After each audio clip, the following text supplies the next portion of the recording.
Good evening, everybody. This is welcome to the Manchester Planning Board. I'll open the meeting, roll call vote. Chris Olney. Here. Peter Morton, Sarah Creighton's here, and Sue Philbrook here. Gordon Brewster and Mary Foley had conflicts tonight. And I think Laura is on her way. I'll let you know, Shannon, when Laura comes. So tonight I'm here, present. hi Shannon. Tonight we have a public hearing for the zoning articles that will be presented at town meeting. Zoning changes, articles to change zoning, I guess is more accurate. And we're just gonna walk through each of them one at a time and get public comment. And then on each of them, we will vote them and then after we've had discussion. So I do have some slides if you want them.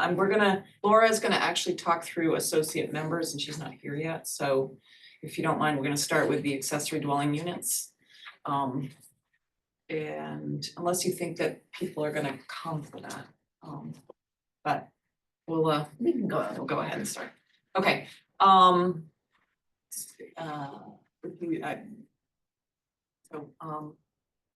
We have a number of articles on the town meeting warrant. It looks like a long list, but I think as we go through, you'll see that there's only really 2 or 3 that have substance. Of course, we want to hear from people on all of them and get your questions answered. These are the topics, associate members, 2 accessory dwelling unit articles, 1 around short-term rental prohibition, which is related to the other 2 accessory dwelling units, a floodplain bylaw, expanding the applicability of site plan review and deleting the introduction to the zoning. So with that, I will open the public hearing for the standard accessory dwelling units. We'll skip over associate members right now. Do I have a motion to open the hearing for standard accessory dwelling units? So moved. Second? All in favor? Yes. Okay, with that, I'm gonna turn it over to Sue Philbrook. Oops, that's the associate. There we go. Talk us through accessory dwelling units and our standard accessory dwelling unit bylaw. Let me just go back 1 second, sorry, and show you where you can find a copy of the proposed articles. They're also they're on our planning board website, and they are also on the town meeting part of the website as the warrant is published there. So back to you, Sue.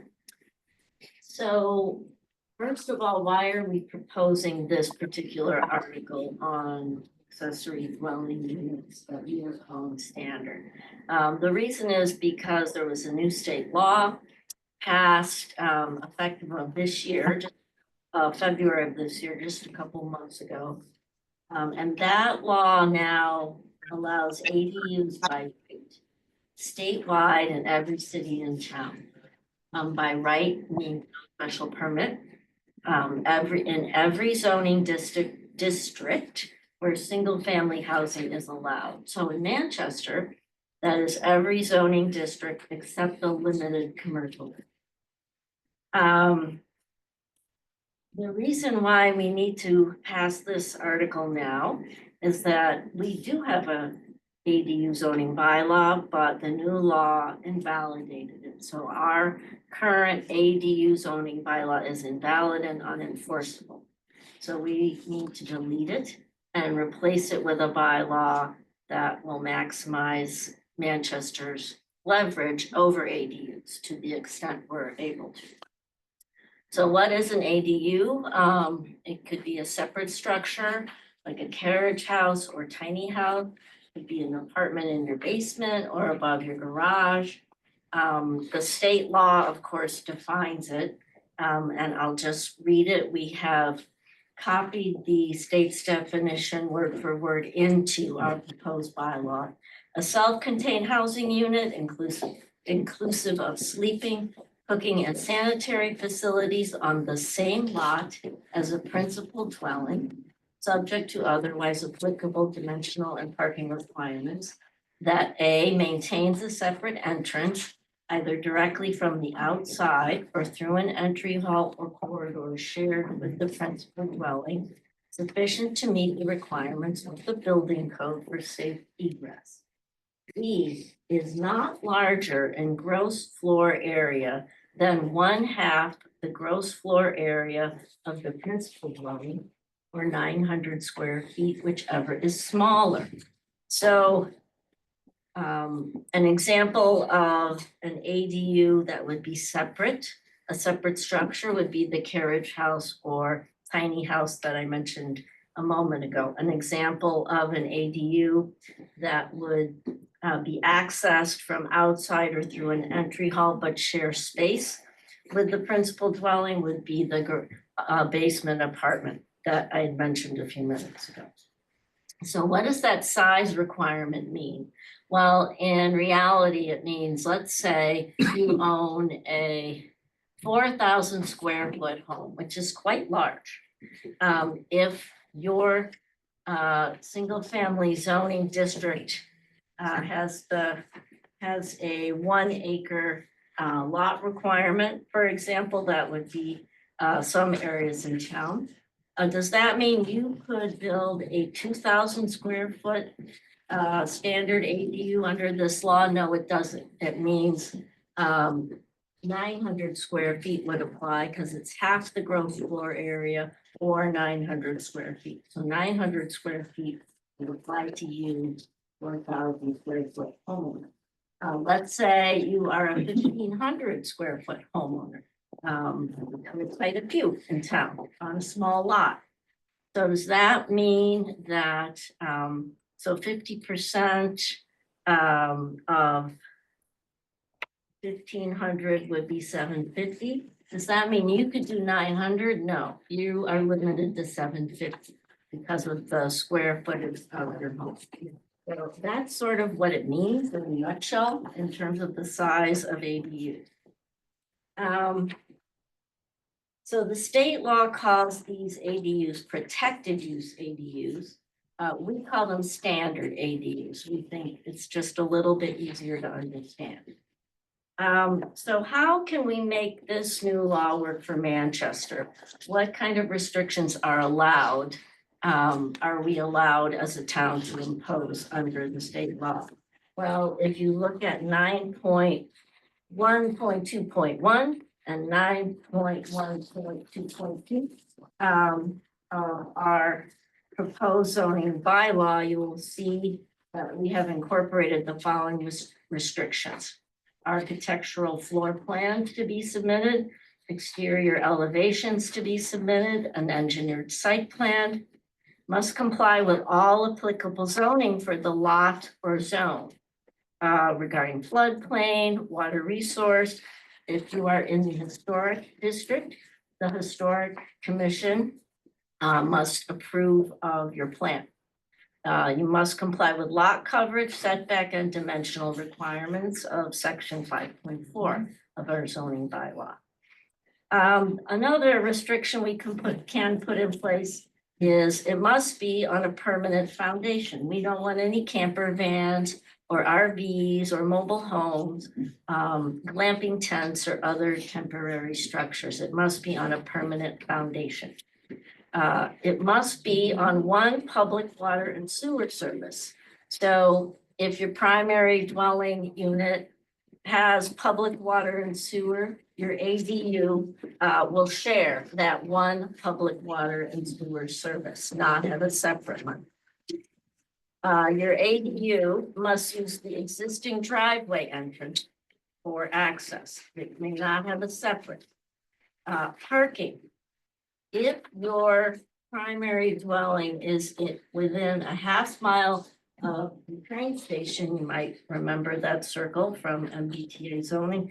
We're not permitted to require parking, but if your primary dwelling lot is outside of that half mile, we are permitted to require one off-street parking space for your ADU.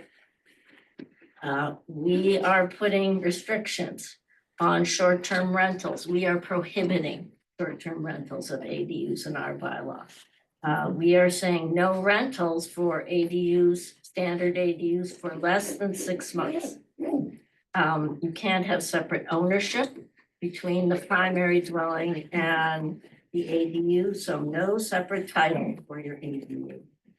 And only one standard ADU per lot.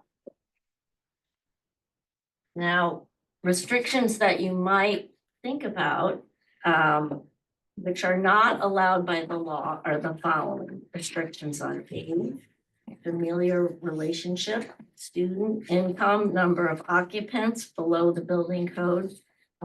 Can't have an employee relationship. That was one of our restrictions in our now invalid law. The lot size, and the town cannot set a maximum number of ADUs that we would like. We can't do that. And we cannot require just attached or just detached. We have to allow them both. And that, in a nutshell, is the standard ADU bylaw. Great, thank you, Sue. We will talk about our large ADU bylaw in a moment. And, but I will take any comments from the board that they'd like to add or questions. All right, how about from the public? Sandy, make sure you state your name and I'm gonna stop sharing for a minute. Great. Sandy Rogers, 82 Old Essex Road. I wanted to thank the board because you've done a lot of work to pull together all these details. I have one comment. It sort of applies to both because it says on number 6 under 9.1.2.2, only one standard accessory dwelling unit shall be permitted on a lot. Then if you go to the large one, it says only one large accessory dwelling per unit. And I believe it should be only one accessory dwelling unit, regardless of whether it's standard or it's large, should be on a lot. And that can be misconstrued legally. So I think that that needs to be addressed. I wanted to stop there and make sure you understood what I was saying. We do understand. We've been advised that we may not be able to say one ADU Per lot. per lot. That you could have a large and potentially a small.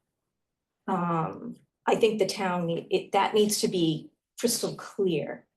And then, if that is the case, how many, that means you're limiting it to potentially 2. When Susan noted this description, she did use the term in a single family zone. Mhm. And so within the text, I'm not seeing anything that says anything about that. So therefore, what is a principal dwelling? It is a single family dwelling on a single family zoned lot. And therefore, you're not adding to a multifamily scenario. That is not addressed here and needs to be addressed. Do you want to comment on that, Mark? So the law pertains to any district that allows a single family home to be constructed, which is all of our districts with the exception of the LCD. And if you look on the second page of the thing, page 3 of the handout, at the top, there's a chart which says that they're allowed in all the districts with the exception of the LCD.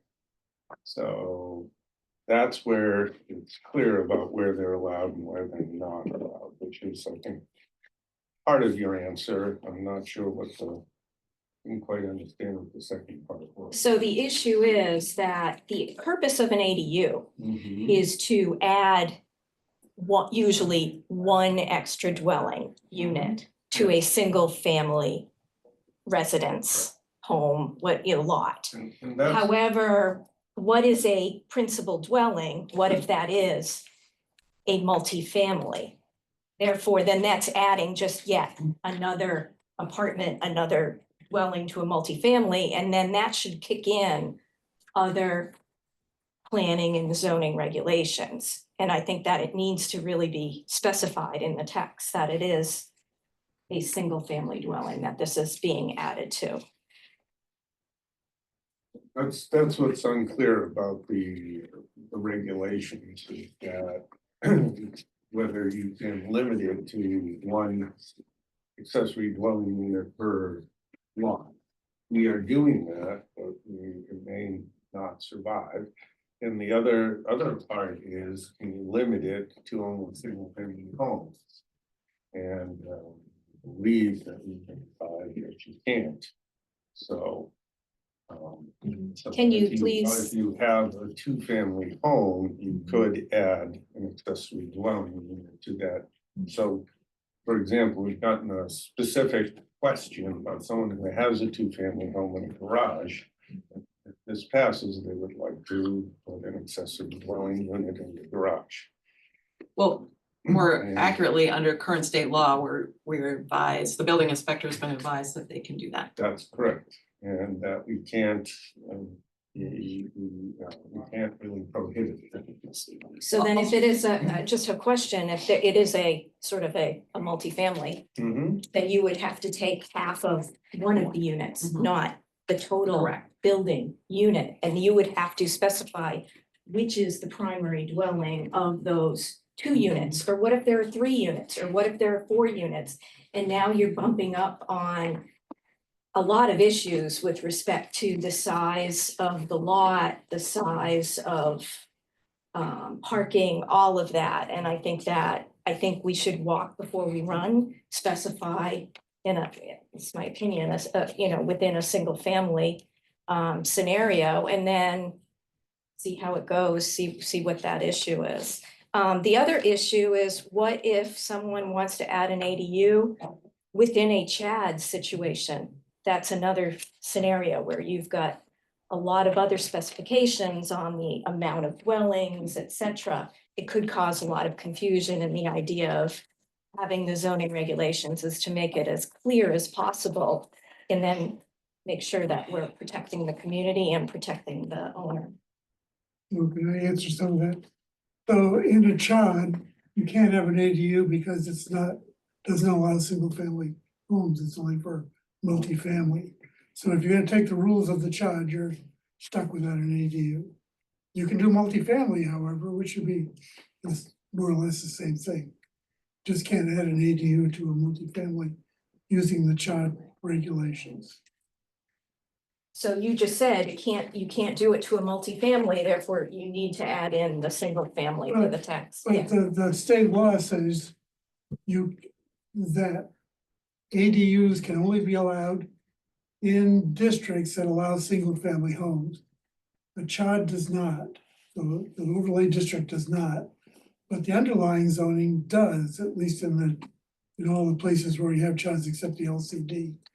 So if you're a multifamily without using the CHOD regulations, state law doesn't say you can't have one, and we can't prohibit it. I think I'll speak for myself, but I think I speak for the board, that we agree with you.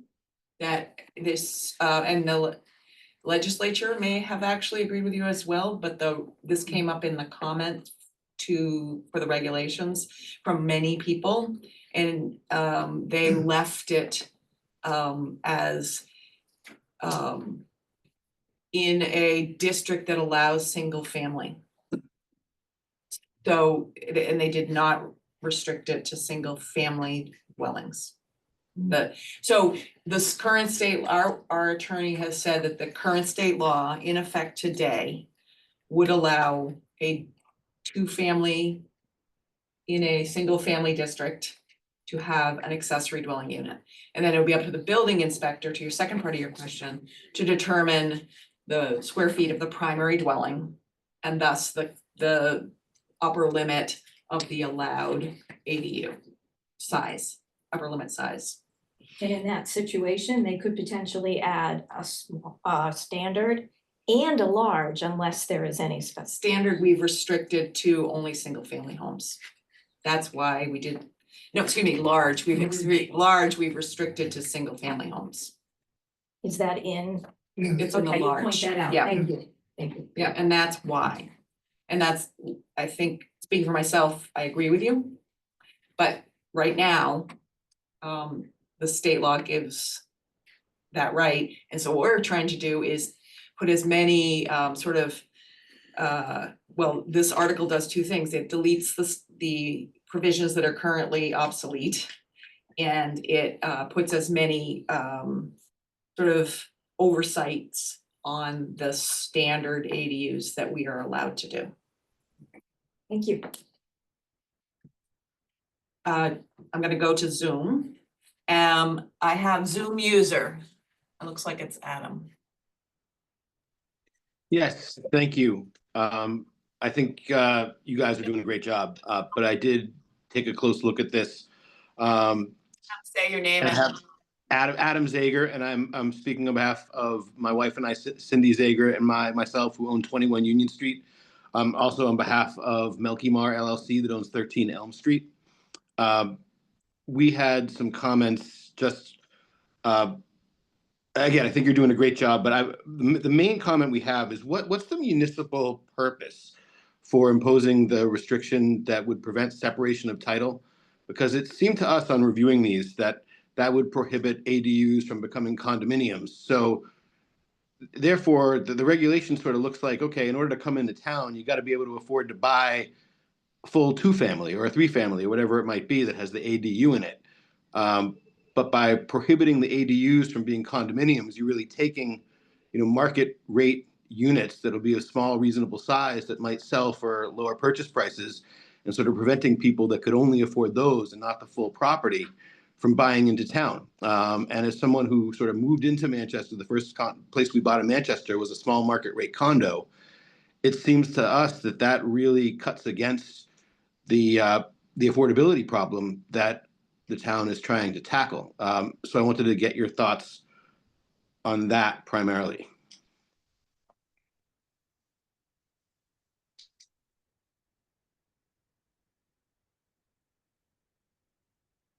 I guess I'll take it as a valid comment. I don't have a, anybody else want to comment on that? Well, what's the purpose, and what purpose does that regulation?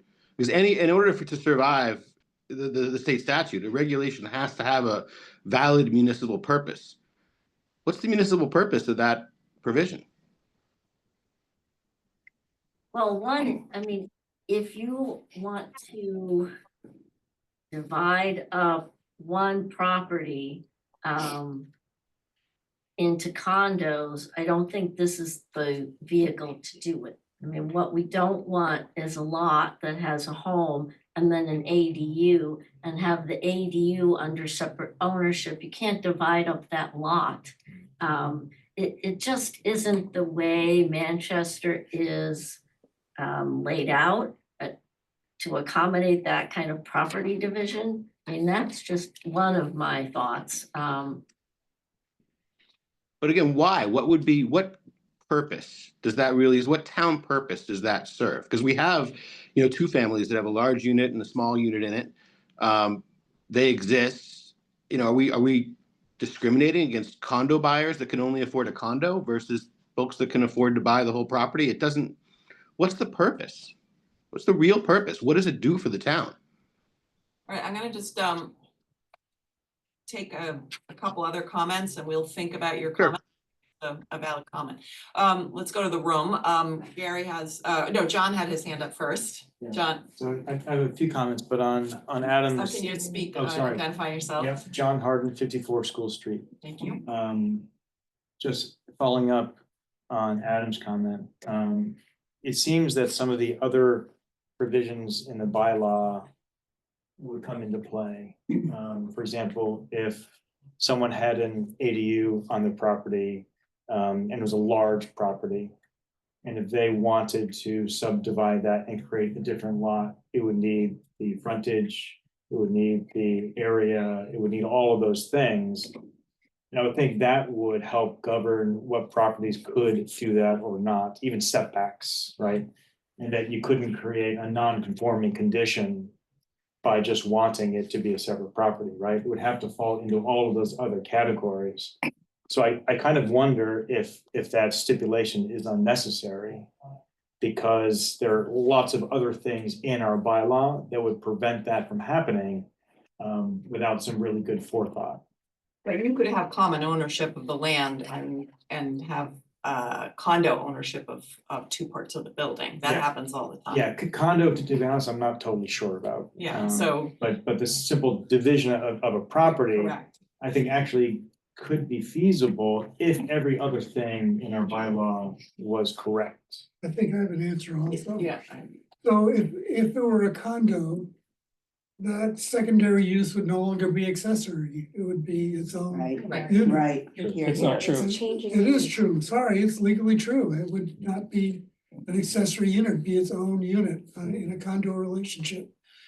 And so I think that's probably the best reason of all. That was the intention. Yeah. Okay, comment from Gary Gilbert. Couple of comments about this. I would, Gary Gilbert, 11 Magnolia Ave. I would contend that you could jump to that definition of what, I'm in the middle of this in Cambridge too. You could jump to that definition that an accessory use has to be accessory to some other unit. But it's gonna be accessory because it's condemned sort of to never be more than 900 square feet in size. In a condominium relationship, they're gonna always be a minority, they're gonna have a minority vote in the condominium association. So they're always gonna be a handicapped sort of unit, which is sort of the idea that it's an apartment or a small unit. And I would add to what Adam was saying is, and that definition isn't written anywhere. I think you're jumping to an assumption, in my opinion. But to me, you're missing a golden opportunity.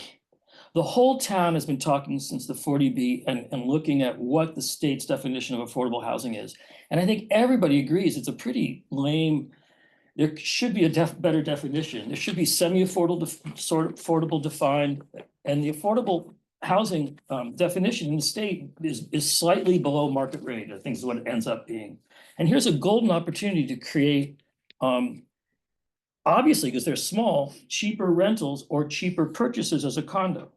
And what's wrong with that? It's a chance to get some mixed income housing in town that's really needed.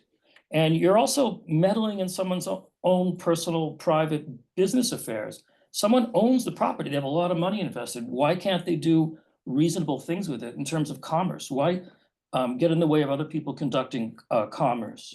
So that, I have other comments, but they're more housekeeping on other parts of the law. But on that one issue, I feel very strongly you should not, and I don't think the state will allow it either, but you shouldn't tell people they can't condominiumize it. Condominiums, for some reason, have a bad name. They're homeowners. In a sense, homeowners are better than renters because they really care about where they are. I mean, not that you'll have bad renters, but you know, we're not against people owning a home. Why be against somebody having a condo? It's just another form of ownership. It creates a big opportunity. I think if I don't have the bylaw written, but the standard ADU, we do not have the prohibition about separate title. We only have that in the large. No, it is in the No. standard. In the standard. standard. It is, it should be It's about- number 5, the very last thing. I mean, the little old widower or widow is renting it. No, the standard, sorry. I think that was not allowed. 99122 5. They separate Fine. the primary, I don't remember, sorry, I stand corrected. I think, I stand corrected on that, I think, the intent was to keep it as accessory. So we've heard your comment. Let me go to Allison Hammett on Zoom. Hi, thank you. Actually, this is Whitney Hammett, Allison's husband. We're at 12 Lincoln Avenue. I have a question about existing accessory dwellings that were built, ours was built in 2020 for my parents who have since passed, but they lived with us for a couple of years. It is larger than 900 square feet, was fully permitted and built again in 2020. Wondering what provisions there are in the bylaw for existing ADUs and that may be larger than the 900 square feet. Also, well, yes, larger than the 900 square feet. Mark, you want to answer that first? I don't think we have a specific provision that addresses how that would be handled, whether you would, you've already received a special permit for it, and I think. This was done strictly through the building department. There was no special permit needed. All right, so since it's existing and it is protected by state law, although it's greater than 900 square feet. That's a good. No, I believe if Yeah. whatever provisions you built it under, those apply, it's grandfathered. These provisions do not apply to your existing. Right. You received a special permit from Yeah. the Board of Appeal. We received a permit from the building department to went through the process, did the plot plan, did the elevations, the plans, the whole bit. Fully permitted and built. As an ADU though, per the previous provisions, which is family members and things like that, right? So it's a little over 1,100 square feet in total. There were no restrictions on the size, except I think there were restrictions as far as like based on the size of our existing house. And then there are restrictions about the amount of space on this. It's a story and a half, so the second floor, had to have a certain restriction in space based on the first floor. You have a slide on. I don't speak for the state, but what I'm reading from their slides is that a ADU that is greater than 900 square feet that was previously approved with a requirement for a family relationship would not fall under our standard ADU or the protected use ADU. And so you could continue to, I think you would be fine under the state regulation. So we would just kind of grandfather into, the new ADU laws by Manchester as far as the uses for it and things like that. You would operate under the provisions that were in place when you built it, or any special permit conditions that were provided to you when you had it permitted. So I think you have to talk to the building inspector for sure, because it's hard to know your exact circumstances, but I don't think this applies to you. Okay. Okay, thank you. Thank you. Okay, back to Gary. Just quickly, he's bringing up a subject that maybe you might want to consider addressing. What about ADUs that been around a long time, that could be proven to have been around a long time, that weren't legal?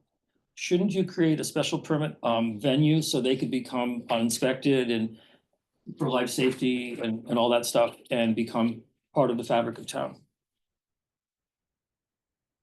Well, hopefully the building inspector has been appropriately approving building permits. I think certainly there are spaces in homes that may have a sink and a refrigerator and a stovetop cooking facility, but those do not meet the state's definition of a cooking facility or a full dwelling. And so that is a subject for the building inspector, how to deal with that. So so any other things, we shouldn't have illegal, this isn't a opportunity, we're not trying to go into people's homes and find out what they've built. That's the building inspector's purview. This is about new construction, a new use. But there's a lot of ADUs in town that have been here for a long, long time. And they're not necessarily gonna haven't complied with any law. Don't you want to keep them living in secret? I mean, why not encourage them to become legitimate? They'd have to prove they've been around a long time, et cetera, and get inspected. But I think you should create an avenue for that. Otherwise, they continue to do it in a clandestine manner. Well, I think that's a scope of the future. I think the state regulations cover that. And they say a municipality may not prohibit the development of a standard would be use ADU in an existing structure or principal dwelling or lot due to non-conformance that could be used for or converted into a protected use ADU in conformance with the building code. So if it conformed, I think it's covered. Okay, Sandy Bodmer Turner. I'm Sandy Bodmer Turner at 89 School Street, and I just wanted to make a comment about the condominium sort of discussion. And I think certainly in my mind and my impression is that the whole idea of ADUs is precisely to fit the solution to be a solution to what Mr. Hammett was talking about. You know, of families who need an extra room, who could use a little more income, who have a kid back from college, who, you know, doesn't have a place to live, who have an elderly parent, you know, whatever. And so I think that was the context. It was a family need kind of context, not a developer need kind of context. And I think that makes sense. And also, I believe Mr. Hammond is in a B1 district, which is a 2-family district. Okay, John.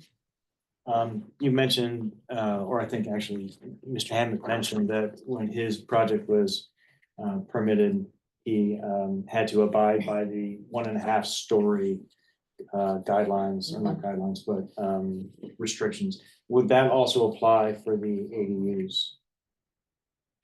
No.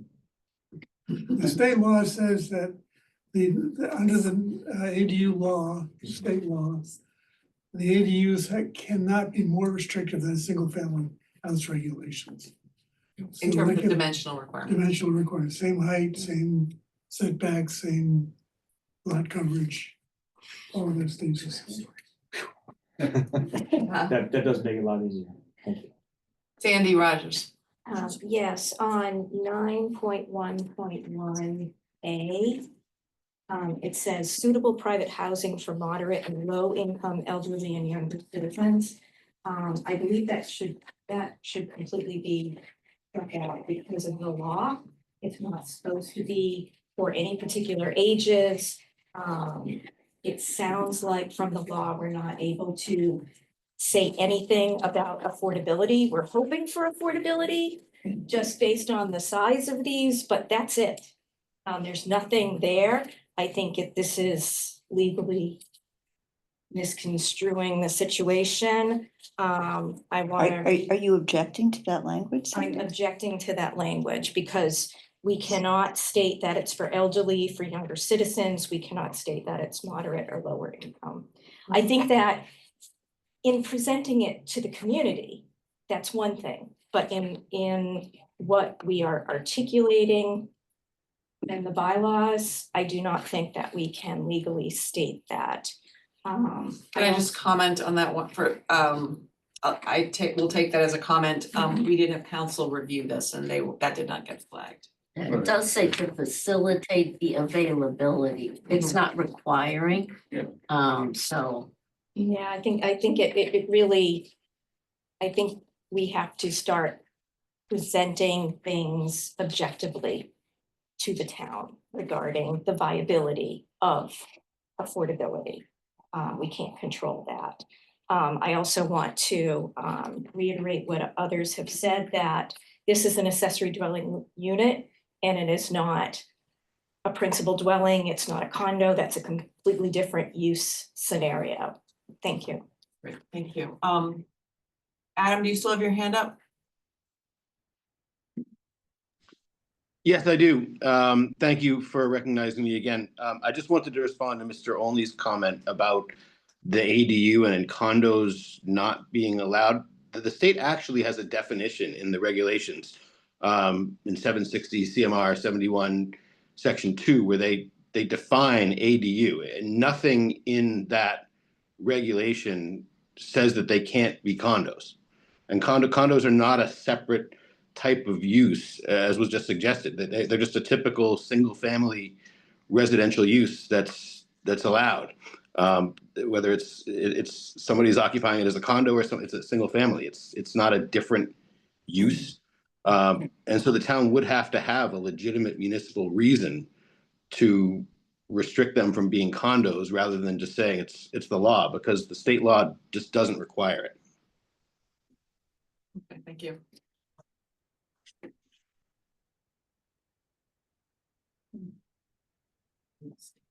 Okay, any other comments on the standard ADUs? Yeah. Oh, John, go ahead. Sorry. Yeah. I was wondering about 9.1.2.16 about the public water and sewer service. I can imagine many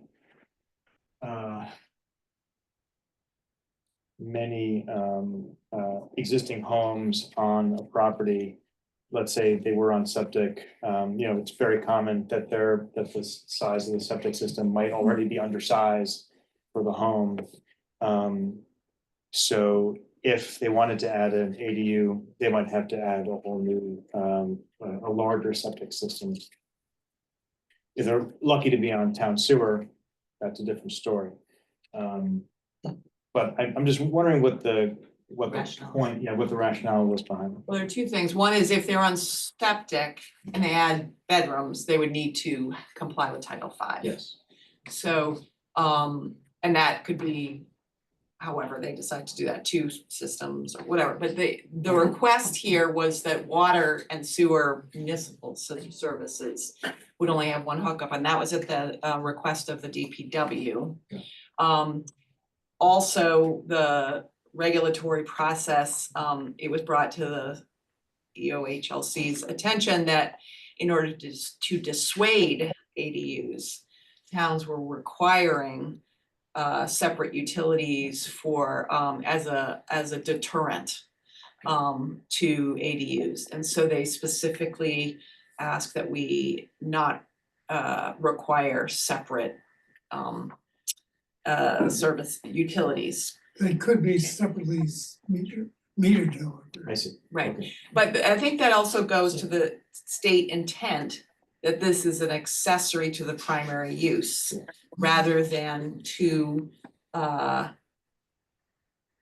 dwellings separate. Is, to sort of to Sandy's Bodmer Turner's But point. as long as it was okay within Title V, they could have 2 septic systems, for example. Well, yeah, I think you could probably do that in the same way if you make an addition to your home, right? And you add 2 bedrooms, you could, I don't know, I'm not a Title V expert, okay. Gary Gilbert. I have a couple of housekeeping comments about. We worked hard to renovate our bylaws starting a few years ago, and some of the stuff in there was not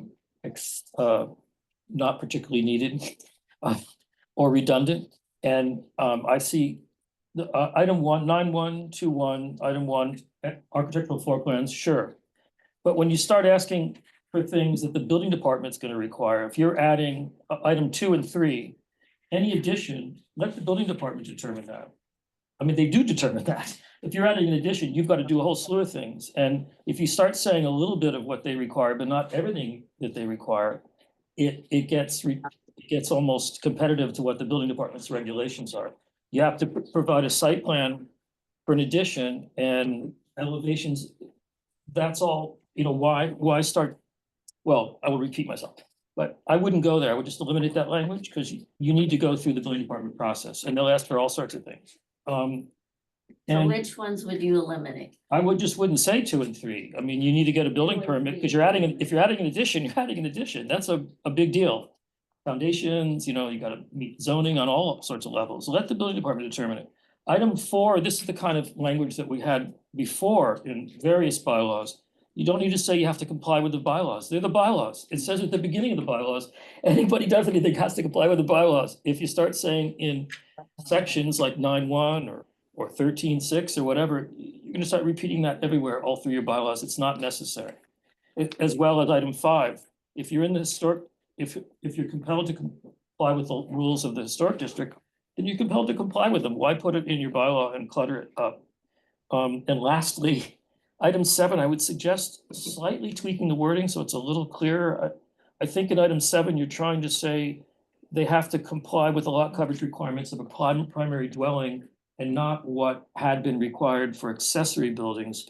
So I think you might want to say that apply to, you might want to add a little bit of words in there. What would you add? With lot coverage requirements that apply to the primary building, something similar to that. Just to be a little clearer, because that's your intent. And that's the end of my comments. Thank you for your patience. I'll just speak to the redundancy piece, which we all can appreciate having removed a lot of redundancy. I think the problem is when you present something at a town meeting, you want people to understand those things that are important to the voters, which is historic and watershed protection and that some people are trying to also read the bylaw who may not be as versed in its entirety. So those things are particularly important. But I understand that concern. Sandy. Just Yeah. one quick last thing. I think also there will be a lot of potential accessory dwelling units that are not going to be building anew. They will just be reconfiguring within their existing footprint. So I think it is important to lay out the details expected. Because they may not necessarily go through the whole building process. Good. Thanks. Adam, another comment? No. Yes, no, thank you. I was gonna save this for, because the same provision repeats itself on the large ADUs, but since Gary brought up the topic and repetitive, I think one of the issues is that sometimes when you have this language here to sort of, remind everybody about, historic and architectural plans, and I see what you're trying to do, and I think it's a good thing because it gives everybody a clear picture at town meeting. But remember, these are zoning regulations, so we need to be precise.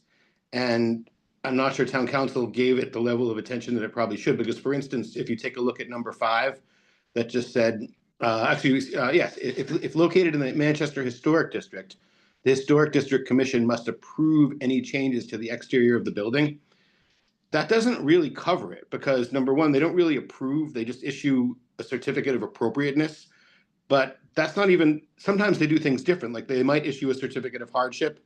They might issue a certificate of non-applicability if it wasn't visible from the street. So I don't think it's technically correct to say they approve any changes. I think it might be better to say something along the lines of, if located in the Manchester Historic District Commission, process must be followed or something like that. Because I think what you have here is a mismatch with what the historic regulations actually are.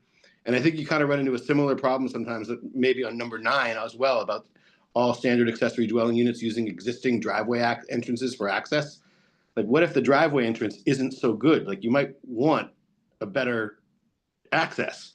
And I think that language like that, I mean, I know what you're trying to do by saying, okay, we're not like allowing new driveways or a second driveway for an ADU, but I think you're throwing the baby out with the bathwater by putting in a requirement like that just is a blanket prohibition or a requirement that mandates using an existing driveway when something else might be much better. So thank you. Great. Remember that there are provisions for variances if there's a variance from zoning that would be required. Yet another step for folks, I know. Okay, any Right, other? but that's a almost impossible standard to get a variance for though, so. Okay. John, one more question, One more comment, quick yeah? question. Would anyone be prevented from permitting an ADU?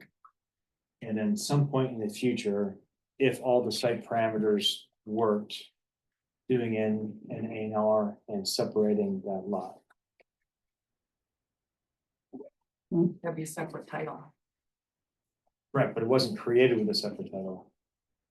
Later in the future, after the ADU was created, and now it just exists as a building on the property. At that point, would anyone be prevented from doing things? Not if they meet the standards for The standards in the Frontage district. and size. and access. You can do an ADR, you could do an A&R, whether there's Yes, anything there or nothing there. and then if they need to adjust, let's say, utility access to the dwelling because they do want to sell it, then that's a different issue. Okay, yes, I Sandy? actually have a question on 7, the way it's worded, so 9.1.2.17. All additions to standard accessory dwelling units. So it's not specifying the standard accessory dwelling unit, it's additions to. I'm a bit confused as to what that means. I think that you're saying that the standard accessory dwelling shall comply with the lot coverage requirements, the primary building setbacks and dimensional requirements. This is implying an addition to, which is a different process, I would think. So you don't need those words. Yeah, you're right. A standard accessory dwelling unit, blah, blah, Yeah. blah, blah, blah. That's good enough. Did you have something else there? You were thinking as an addition. I think as I'm thinking being about an addition, addition to. it has to comply. primary. But this, yeah. Just Number wording, eight it's seems just, to be the addition Yeah. language. Addition 4 is. Oh, an addition that contains, that was our intent, Okay. okay. yeah. Just call it a standard accessory dwelling unit, because that's the topic Just anyhow. standard, yeah. I don't know, just, Oh, I have one other item. and then you've got below there too, all additions and structure on 8. Mhm. I think you need to review the text and wording regarding what is the primary unit, what's the standard accessory dwelling, and then additions. And that this is by right, and then they might think that they can just do an addition by right to it, and it might be very confusing, so. Recommendation to review that wording as well. Thank you. I have one other comment. Go ahead, Gary. On 9.1.2.2.2 about the lease period. Yes, Mhm. I would support limiting them to, things are already limited in town enough. Limit it to 1 month. I mean, I don't see what you gain by saying it has to be 6 months. I mean, some people might only be able to find renters during the summer and no one's interested after that. And I know that's true for some rentals in town. I don't see why 6 months, I don't see what you're protecting in town by doing that. I think you're going out of your way to limit this unnecessarily. Someone might find 3 separate renters during the summer and that's all they get. I don't know, but a month is already a long period of time. It's not a short-term rental. It's not an Airbnb thing. What does it matter to the neighborhood or to anybody? well, I would say we're balancing there. Things we heard during this process from people who do not want any rental, which we can't prevent rentals. There are many people who feel exactly the opposite from the way that you feel. So we're balancing the 1 week, 1 month folks with the never, no way, never, nowhere in town folks.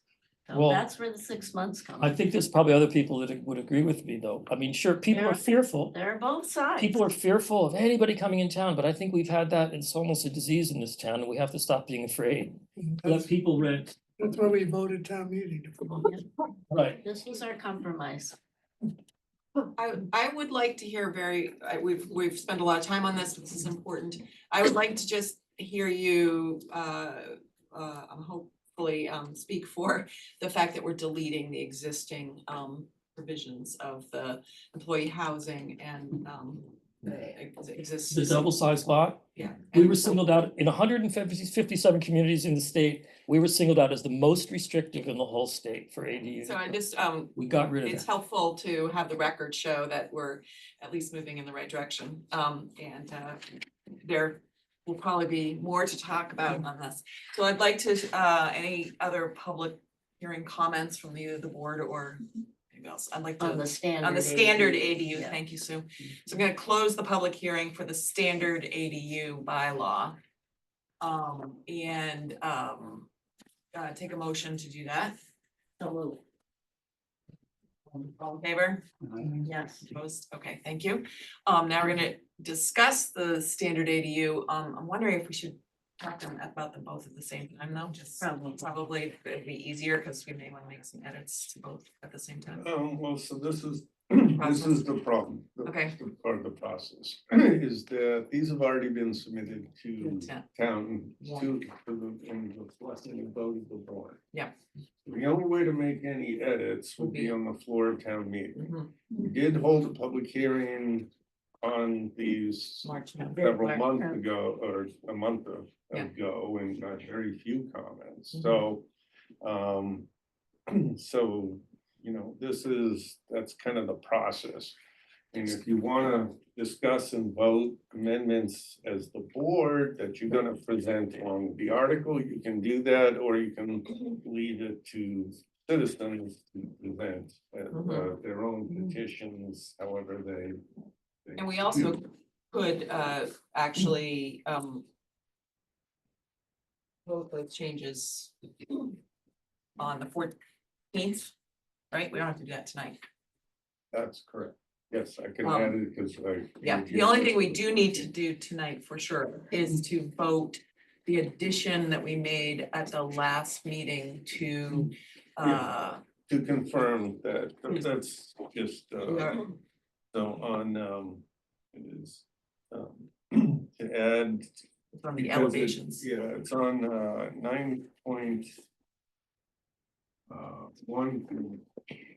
9.2.1, number 2. Mhm. And at the end of that sentence, area elevation shall be submitted for any application requiring an addition to any building for habitable space, and add the 4 words or a new structure. Yeah. And so that was added at the last. That did make it into the meeting, warrant. Made it into the warrant, so. We'll take a motion to approve that change as we discussed at the last meeting. So moved. Second. Any discussion? All in favor? Opposed, unanimous? Okay, thank you. And then we've heard a number of things in our comment tonight, one about the separate title. One about changing the purpose. One about removing the procedural requirements. And Tightening some. language. tightening some language. Are there any motions to address those at least tonight? Like I said, we could think a little bit about any of those and take up amendments at our next meeting, but I think we should take them up at the next meeting. if we have any. I think I've heard you folks, Laura. No, sorry, I was just clearing my throat, I apologize. You know, I do think we've heard some suggestions that do slightly improve things, but I think we're also trying to balance real clarity at the town meeting and amendments at town meeting. Let's think about those to make sure that they're really not worth, but that they add sufficient clarity. So any other motions? Other than make any changes to what we've already put forward? The only thing you would have to do is, whether it's this meeting or at the next meeting prior to town meeting, vote to recommend or not recommend Okay, the great. article. Well, let's do that right now. So I'll take a motion to recommend the standard ADU bylaw article to town meeting. So move. Second. Any other discussion? All in favor? Aye. Yes. Thank you. You can write the report to the moderator or before the.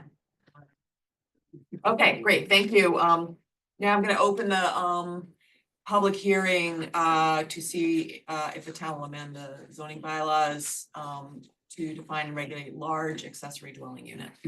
So I'll take a motion to open the hearing. Second, Second. all in favor? Yes. Thank you. Chris, do you want to help us? We've talked a little bit about this, but let's, Chris, do you want to just Sure. um, So, 900 square feet seems like an arbitrary number for how big a unit should be. And I'm gonna give you, in fact, Mr. Hammond talked about his ADU, which is 1100 square feet. And I'm gonna give you three examples of why larger ADUs might be warranted in certain situations. The first might be, you've got an existing garage and it's, say, 950 square feet, and you want to convert it. You would not be able to do that under the ADU law that we're proposing. Another example might be you want to put an ADU in your house, but the way the dividing walls within your house work is, you end up with 1,000 square feet for an ADU. Again, you wouldn't be able to do that. And the third, and probably the most important, is that due to personal circumstances, maybe a disability or some other personal reason, you need a larger living space than 900 square feet. So we could have just simply said all ADUs can be 1,200 square feet and be done with it. But the board felt it would be more logical and better for the town to allow larger ADUs of up to 1,200 square feet, but with a special permit. And so this proposed amendment to the bylaw would insert a new definition of a large ADU. Again, it would be half the size of the primary residence or 1,200 square feet, whichever is smaller. The second is it would allow changes to the zoning table, which would allow these large ADUs by the ZBA in districts A, B, C, and E, but not in the D districts, but not in the general district, because those districts already allow 2 families by right or by special permit anyway. So we felt it'd be redundant. We then use the same rules basically for the large ADUs as we are for the standard ones, except we're only allowing one large ADU on a lot, and only on a lot that has a single family residence on it. So that kind of bypasses some of the concerns about this, the generality of the state law. And I guess any changes we end up amending for the standard ADU would probably have to be for the large ADU as well. And that's it. okay, great. Any comments from the board, additional comments?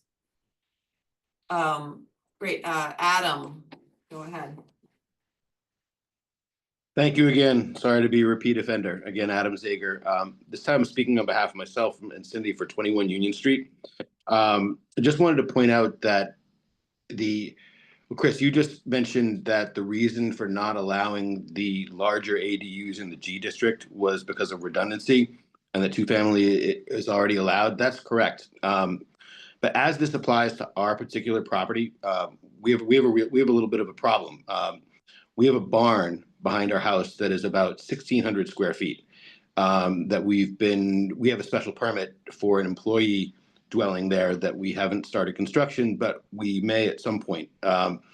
We would love to be able to avail ourselves of this new provision, but it's just simply not allowed in the G district. And because our barn is detached, we really have 2 options to either proceed with the special permit that we have that would have to be leased only to an employee, which is not very practical. So, to be honest, we likely are not going to pursue that. We're still trying to decide financially, but it's it's pretty tough to spend, $500,000 or more on a structure that you can't rent to anybody other than an employee. And then the only provision that would be available to us would be a 900 square foot ADU, which wouldn't really make any sense for a 1,500, 1,600 square foot building. So by not at least having the ability to go and get a special permit through the ZBA here on the larger ADU provision, I mean, we're kind of stuck in a spot where we're more likely probably to demolish the barn and do an addition to our house than to keep it. And we really want to keep it. And I think there's other properties in the G district that also have this characteristic where you've got a detached structure that may be larger than 900 square feet. So I do think that this provision sort of misses an opportunity to legalize those in the future, and instead actually encourages us to, unfortunately, take them down, which is not, in my case, what I want to do at all. So thank you. Thank you. Gary Gilbert?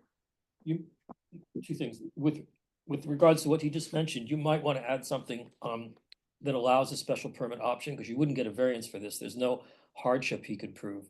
But you might say, unless there's an existing structure, then you could consider a special permit in other districts in town that has an existing structure. That's part of the fabric of town, to have barns and some of these other buildings. That's why our town's kind of cool. It's idiosyncratic. If I could just comment, one Um, reason, again, this was a compromise. There are many people who live in the D district and the G district that feel like it's very dense already.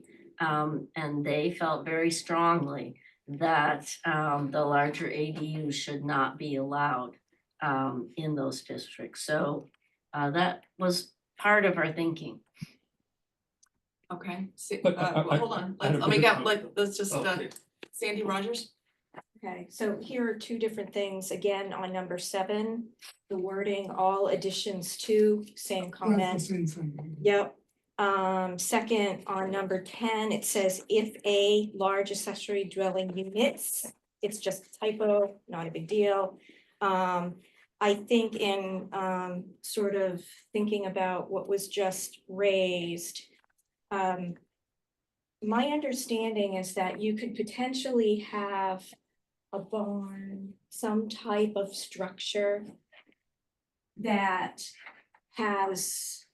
closer to the lot line than what the dwelling unit would be.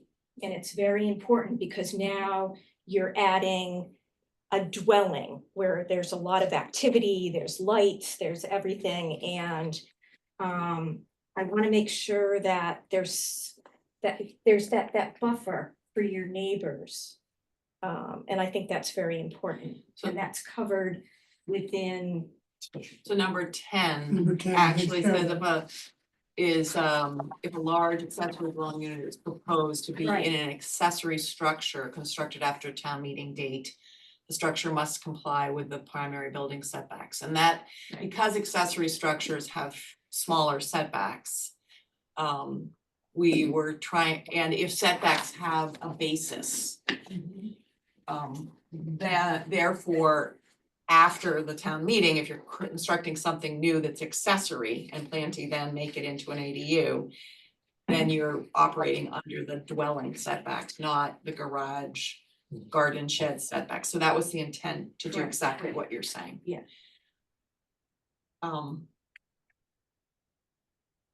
Okay, go ahead. Nope, that's it for now. I will just clarify that I did ask Alan, we talked about this at our meeting. I checked with Alan Wilson, and while the town meeting may or may not agree with us on the our decision to exclude D and G, at this point, we cannot add those in because that would be outside of the scope of the warrant. So at this town meeting, that would not be within the scope of the warrant to expand that. So that would have to, like Gary suggested about affordability or other things, be something that would come at a subsequent bylaw amendment. And to Adam's point, I think it'd be better to allow special permits for additional dwelling units in general in the downtown, not accessory dwelling units. So, okay, any other, oh, Laura, go ahead. I thought that Mr. Zager's comment was pretty interesting and different from when we made the 6 month rule. That applies to everybody in every district for that rule, but this is different rules for different districts. Which in the case of the 1,200 or the 900 square foot, I think there's quite a bit of validity to the case that he's making. Where you might have a reason to do a 1,200 square foot, and so I think I hear what you're saying about it's not gonna go before this town meeting, but since we're discussing it. I think Mhm. that is a really valid point that should be considered for the future. Because it feels more equitable to make that possibility the same for all of the districts, setting aside the LCD. Okay.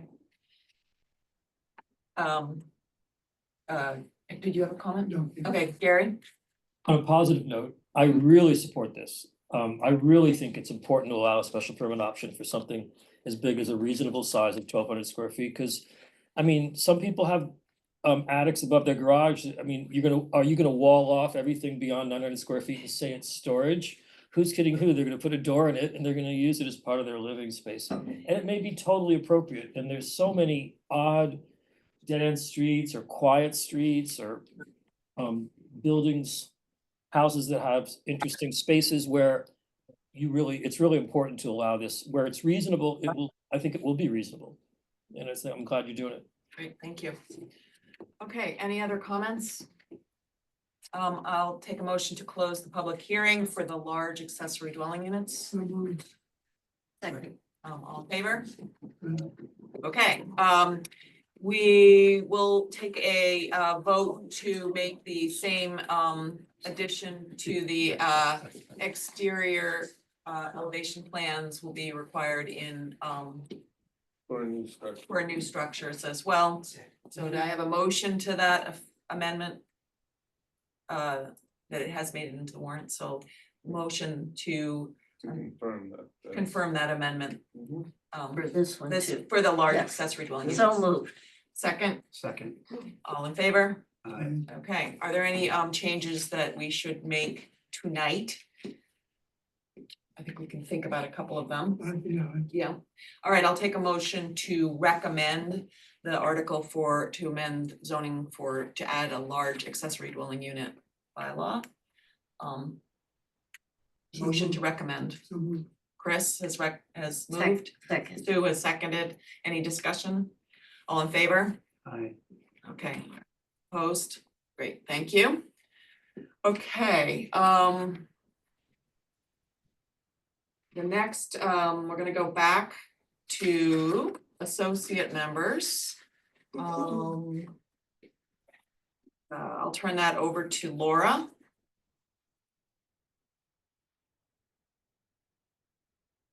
Talk about- Yep. I'm gonna let you Oh, wait, I have to screen open, share. sorry, I have to open the Okay, public hearing for the accessory dwelling for a bylaw change to add associate members to section 12 of the zoning bylaw. Do I have a motion? So moved. Second, Second. all in favor? Aye. Okay, thank you. Turning it over to Laura. Okay, thank you, Sarah. This is a short section recommending the establishment of 2 associate members for the planning board. These would be appointed positions, not elected. And they would in effect serve as kind of pinch hitters or alternates when the full board, when someone has to step away in the middle of a special permit or has some reason or something happens to someone that requires that an alternate member step in. We saw this happen on the CST permit when we sadly lost our chair during that permit and had to start the whole thing over again.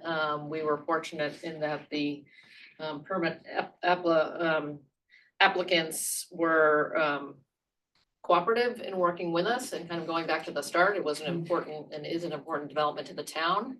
But the board would be well served by having these associate members. And we've recommended and discussed with the select board that they would be jointly appointed by the planning board and the select board. We think that's important to get a good kind of cross-section of people considering these planning board, alternates or, other members, and, it's a model that had served us well on other things like the 40A model and other matters when we want the, input of the select board. The associate members would serve for 2-year terms, unlike the elected planning board members that serve for 3. And the members would be staggered so that the first person appointed might serve just a 1-year term or a 2-year term, but the first 2 people in would be staggered so that you were always having one rolling every year there would be one of the people would be rolling on or off. And they would serve us on special permits or other matters where we feel like something significant is at stake and that may take a longer duration than the usual sort of meeting or 2 when we need those associate members or when a planning board member has been called away and we need a quorum. I think that's it. Am I missing anything? Okay. Anybody want to add anything? Okay, any comment from public on associate members? I will, just for the record, indicate that there has been suggestions in the past that the appointment process be by just the planning board, and others have suggested even just the select board. But we have arrived at a joint planning board and select board process because that is how we currently appoint vacancies. Should it pass? When would the first election or first When would it take? Yeah, when Yeah, it it would be take for effect, the next year, which usually starts at the election cycle, June 1st-ish timeframe. So for this year? Yeah, this year. Okay. Okay, any comments? Hearing none, I will take a motion to close the public hearing for zoning change to add associate members. Second, any discussion? All in favor? Aye. Okay. Any changes people would like to make? I'll take a motion to recommend the zoning article to add associate members. So moved. Second is from Peter. Any discussion? All in favor? Aye. Thank you. Thank you, Laura. Okay, the next one is a short article. I'll open the public hearing to address zoning change to prohibit short-term rentals in accessory dwelling units. Open the public hearing motion. Sue is moving that. Yeah. Sure. Yeah. Peter is seconding. Yeah. All in favor? Okay, on this one, both the standard and the large ADU proposed bylaws prohibit short-term rentals in ADUs. However, if those two were to fail, then we would be left with a vulnerable position where accessory dwelling units that would be in the future under our current bylaw, if allowed, or under the state law, would be could become short-term rentals. And so this was a sort of belt and suspenders proposal to say, should those two fail, let's just take up the prohibition on short-term rentals. And if the standard ADU passes, this would be passed over because that defines this provision. We have added to all 3 a prohibition on short-term rentals using the state statute of definition for short-term rentals, which is 30 or 31 days, 30 days, I think. Or less. 30 days or less. We have a general bylaw, which has a different name than short-term rentals. Anyway, and is 6 days, so we use the more longer duration definition of short-term rental. That's the explanation. Do we have any comments? Hearing none, I will take a motion to close the public hearing for the ADU prohibition on short-term rentals. Second. All in favor? Aye. Opposed? Any changes? I'll take a motion to recommend the ADU prohibition on short-term rentals and the strategy to allow the chair to direct the moderator to pass over if needed. Mhm. Second. All in favor? Aye. Okay, thank you. The next one is open the public hearing to discuss the floodplain bylaw, the proposed floodplain bylaw zoning change. Open the public hearing, So moved. second? Second, all in favor? Aye. Aye, okay. The purpose of this bylaw in zoning bylaw is to ensure that we don't make flooding worse by property owners, and that prohibit certain hazardous or injurious uses within a floodplain. And to adopt the state bylaws that ensure property owners can actually get flood insurance, because the town will now be in compliance with state regulations. So this bylaw is really just a state model bylaw that we've taken without modifications. One question people might have when they look at this proposed bylaw is, why are we referencing maps that are dated in the future, which is July 2025, and those are the way the maps are identified by the state. We've checked that with them. Those maps are available on I think I have the on the planning board's website, and here's the website that and where you find it. You go to the FEMA's Map Center on that web, National Flood Hazard Layer of FEMA. Anything you want to add, Mark, on the floodplain bylaw? No, this is, the floodplain bylaw was approved by FEMA.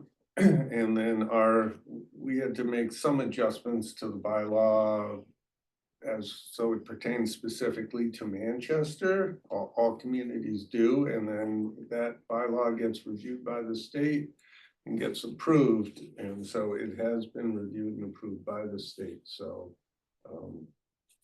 Great. So we're good to Okay. go, provided town meeting says yes. Okay, any comments from the board? I have a logistical question. If people want to see the maps at the meeting, which I suspect some people might, is there some way of being able to show them the maps? We can make some available for viewing at Can we post those on a? like the check-in table or something. I don't Give know them on a exactly poster. how they do it, or a poster or something, but I mean, that would be really, there are 9 maps. I'm not suggesting everybody gets. Yeah, them. yeah. Maybe we can at least that's a good suggestion. We can put them on some poster boards. Mhm. Great, okay. Any other comments? Any comments from the public? Sandy Rogers, Shannon. It's okay. Number 4, it says permits are required, and then below, assure that all necessary permits are obtained. Is number 4 meant to be special permits are required? No, so.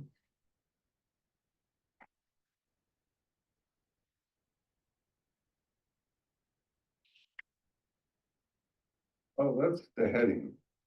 Where it says 4 permits are required for all proposed development in the floodplain overlay district, and then 5 is assure all necessary permits are Sorry, obtained. So that's I was the- wondering if number 4 was meant to state special permits are required. It looks like 4 is local, I'm sorry. 4 is local, 5 includes federal, state and federal. It just wasn't very, I think this Maria. number 5 is the criticism that Gary and Adam were making before, that you have to get all the other permits. right.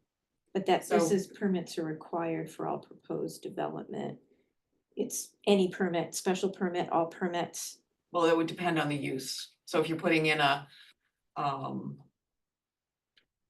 new home, you have building permits and perhaps a historic district review, or like, any of the relevant permits. Yeah, so I guess a special permit goes through a certain process. versus Requires a special building This permit doesn't goes require through special- another process with other people. The permit review process here is a building permit. So if Mhm. someone wants to build, they submit for a building permit, and so. Oh. So in order to get that building permit issued, you have to make sure you have all the other permits. Like an approval from historic or something along that line. So. I know it might be hard now in the process, but maybe in another review, there might be some tweaking of words for clarity. Thank you. This is straight out of the stat, This is what we have to adopt. So. but it could be better, for sure. Mhm. Okay, any other comments? I will take a motion to close the public hearing for floodplain zoning bylaw. So moved. Second, Thank you. All in favor? Aye. Aye. Okay, I will take a motion to recommend the changes to the Manchester bylaws to add section 10.2 floodplain regulations. So moved. Do I have a second? second, Any discussion? All in favor? Aye. Opposed? None opposed. Thank you. Okay, working right through this. We are proposing to delete the introduction to the zoning bylaw. I will take a motion to open the public hearing to our change to delete the intro to the zoning bylaw. so Motion, moved. second, Second. all in favor? Aye. Okay, Peter Morton. Yep, and the purpose of deleting this is to keep the zoning bylaw up to date. Keeping the background information current and available. And the proposal is to delete the introduction. And the background information can accompany the zoning on the web and be updated as needed. Great, thank you. Anything anybody wants to add? Any comments? Hearing none, I will take a motion to close the public hearing for the deletion of the intro to the zoning bylaw. So moved. Second, Second. all in favor? Aye. Aye. I'll take a motion to recommend that we delete the intro to the zoning bylaw. So moved. Second, Second. all in favor? Aye. Aye. Opposed? Great, thank you. Let's see. The last one, I will take a motion to expand the applicability of site plan review. Public hearing. Peter moves and Chris seconds. All in favor? Aye. Opposed? Thank you. This provision is in section 12 of the bylaw, and right now we have only one condition listed there that triggers site plan review. Site plan review is a planning board public hearing process with notice to abutters to provide input rather than always strict requirements, but for certain uses. Currently, those uses are the number 3 listed here, development, the expansion or change of use requiring 5 or more new parking spaces. And number 9, which is several other places within the bylaw, such as marijuana facilities that require a site plan review. But we felt it was important that we at least take a stab at expanding this list, particularly to provide oversight around changes in, large changes around commercial uses, transitions from residential to commercial use, new multifamily construction or renovation to 3 or more units.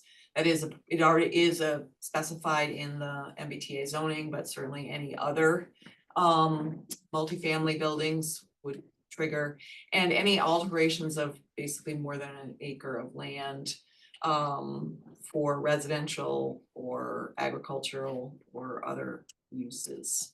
There probably are other things that we could, over time, think are applicable. But this is a good start, and, I thank Mark for bringing this to our attention as a, sort of gaping hole in our site plan review. Anything anybody would like to add, or Mark? Great, thank you. Public comment, Sandy Rogers. Number 7, any alteration of land greater than this certain square footage, except for 1 or 2 family residential, Right. agriculture, whatever uses.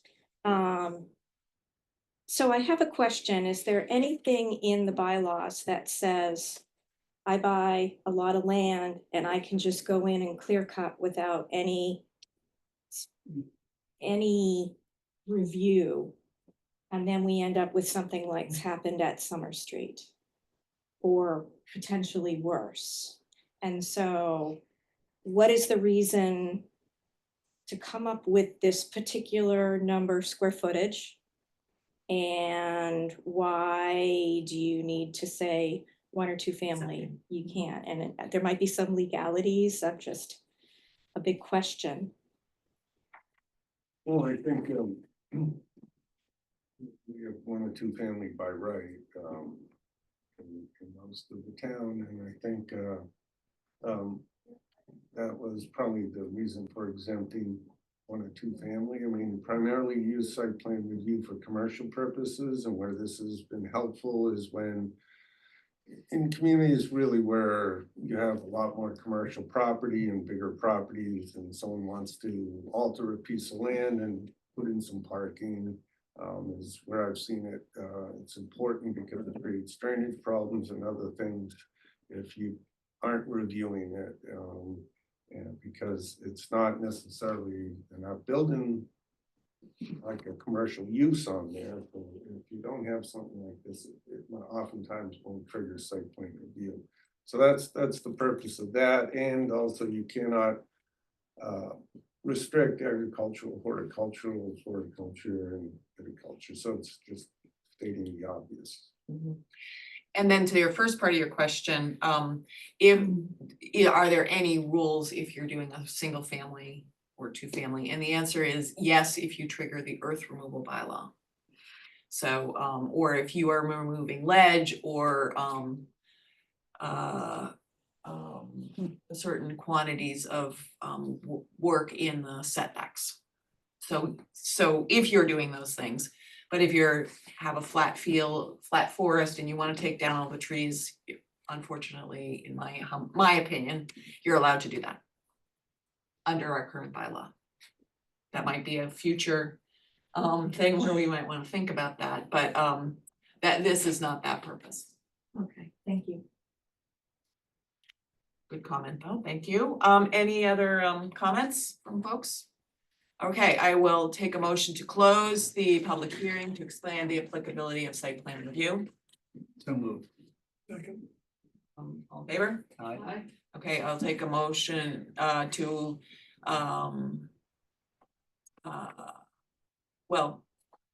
I'll take a motion to recommend that we expand the applicability of site plan review next town meeting. Second. All right, second from Sue, all in favor? Aye. Unanimous, thank you. Okay, I think that ends the public hearings. Thank you, everybody, for coming. We have a couple other things I want to just mention. Well, do we have any others? Another introduction We just deleting. did the introduction. Okay. We did it out of order, slightly out of order. Out of order, okay. Sorry. We did that one quickly. Do you have any questions about that? Just making sure, yeah, I know this is out of order. I was looking for that. Is that wording elsewhere? The idea there is that we'll put it on the redundancy? website so that people can get the right information, because otherwise to amend the intro, we have to go to town meeting. So if the intro has something that's wrong, Every time Every a law time- changes. yeah, But there's no laws within that Correct. introduction or anything about process. it's simply Purely informational. That's what We should make that clear. Thank you. Okay, one other relevant to this. We talked about having a forum, and I'm gonna suggest that we have it on April 17th. I'm not sure Mark can attend that day, but I think that's okay. I can attend this Thursday. Is that, but I can oh, attend the fall. next Thursday, April 17th. And I'm thinking of given that we had low turnout, we are competing with the select board and the final four. Well, Um, isn't that a Thursday? That's a It's a Thursday, Thursday, yeah. yeah. But I'm gonna suggest that we do it in kind of a informal format rather than this presentation. We can make this video available online and edit out the comment sections, I think. So I'll be in touch with folks about who's available. If people have a conflict, that's fine. If people can come, and we'll be in touch about the sort of a format of in-person, I guess with a Zoom link. I can come I and can too. so if we have 3 or 4 of us, yeah, 6:30 or what time do people think is good? 7, like 6:30 or 7 seems to be the time that people expect to come to planning board, so. But if people have other things, we're not gonna take any action at that meeting. Let me know, so We can will. reserve the room. And reserve the room, and we'll have Tiffany do some PR. Yeah. Yeah, the second thing is I sent an email today about a site walk for the C Street Spy Rock Hill A&R. I think it would be useful, at least for myself, to take a walk there and to see the on the ground conditions. And so if you can just get back to me if you haven't responded about which of those times, we will post that one for sure. Unless I need to know like tomorrow. because Yes. if People wanna do it Thursday. Right, I have so to maybe- post it. I know that's why well, yeah, so just let me know if you can attend. Thanks, Sandy. Or at the end of this meeting, just reply to me. The last thing is Mark invited a woman by the name of Kathy McCabe, who is a consultant, very experienced with helping people to think about planning and zoning, to come and meet with him, and he invited me to talk a little bit about the future work in the downtown planning, as Mark has talked about a number of times. And so what we did is we asked her to make a proposal, which we will present, Ilya at our business meeting, for a time to just help us do kind of a visioning, what do we want to get out of a planning process so that we all can be on the same page. And because we have some money in our fiscal year budget, we can move ahead quite quickly with some initial thinking, get us thinking about it, and then launch a larger effort. Maybe phased, maybe multi-year, I'm not sure what we'll come up with, but I think it's a good opportunity for her to lead us in a thoughtful process. I thought she was very, had some great ideas, and so we'll vote that, or we'll talk about her proposal at our next business meeting. Can I ask a question on that? Mhm. So when does the money have to be spent by? June 30th, So, Okay. or encumbered. Yeah, or encumbered. So we would have to agree on a scope and a kind of a timeline and get her under contract by the end of June. At the end of June? Yeah. Yeah, so we have time to discuss it next week, think about it. So we don't have to Fine. hear from her before correct. town meeting? That's correct. That No, would be not before great. town meeting. That would be great. No, the idea was that in May, or early June, we would have a conversation about what we want to achieve, how we might achieve it, how we might phase it, how we might apply for a grant or what that scope of grant might look like. Maybe she would help us develop a grant application. It's sort of the first step is to, what do we want to,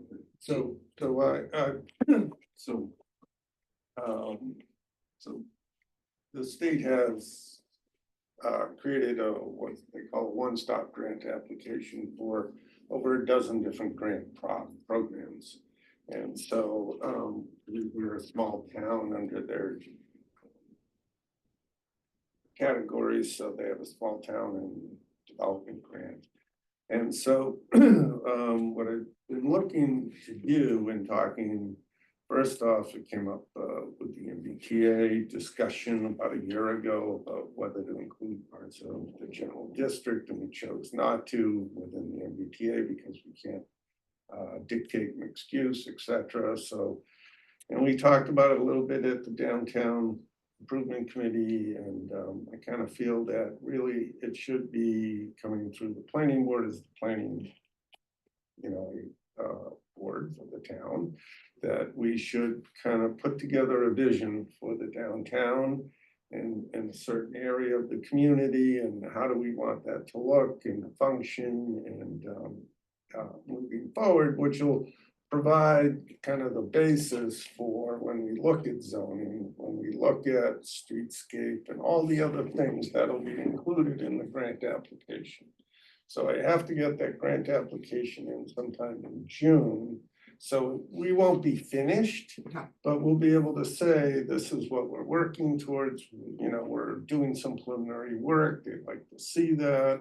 The town's already thinking and working on something, and then hopefully we would get the full grant in the fall. We start next, whenever the contract's around January of next year.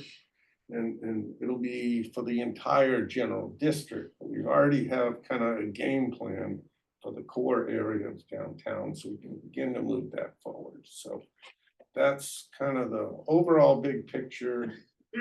Whether we still pull other parts out or not, we can discuss kind of as we move forward. So so I thought it'd be useful, we thought it'd be useful to have Kathy just help us frame that up and create a sequence so that we can do some actual planning that resulted from the MBTA task force identifying this as a key priority. So that's coming next week.